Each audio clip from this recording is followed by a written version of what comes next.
All right, 42-3. Proud of the boys today. Took care of business against Temple, 42-3. The only points Temple was able to get, the three, was off an interception that was just really, honestly, a crazy interaction. The fact that the DB even came up with the ball, although Mateer never should have thrown that in the first place. It was kind of a hospital ball, and hopefully Keontez Lewis is okay.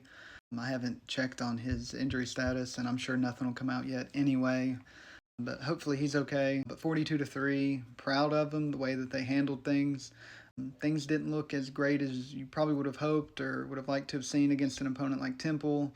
But, taking into consideration the fact that it was on the road, I don't know if any of you all have checked the map recently, but, Philly and Norman, Oklahoma aren't necessarily close together. So it's a pretty decent road trip. Plus, more importantly, coming off the heels of the Michigan game, this was prime setting for a letdown game. I couldn't have ever foreseen a scenario where Oklahoma would have lost this game.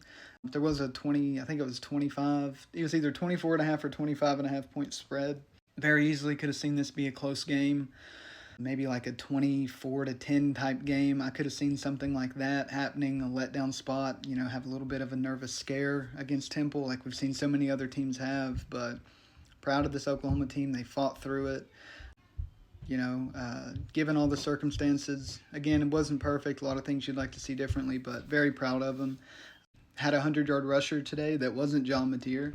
Blaylock, I think he just barely cracked the 100 yards, so proud of him. Mateer had a huge run. I think he had a 50-some-yard run. Would like to have seen the offense be a little bit better with Mike Hawkins, but, it's at the end of the game. I'm not going to take too much from that. But we got to talk about the BS call on R. Mason Thomas. I'm sorry, that's not targeting. I don't even care if, down to technicalities, it might have been targeting, but I don't even think technically it was targeting. But even if you want to tell me it was, that was ticky-tack as ticky-tack gets.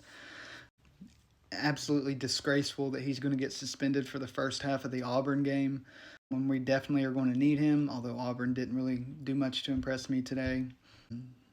Hopefully the appeal goes through and hopefully R. Mason is able to play, because we've got to fix that. The NCAA needs to go away. But overall, proud of the boys, 42-3.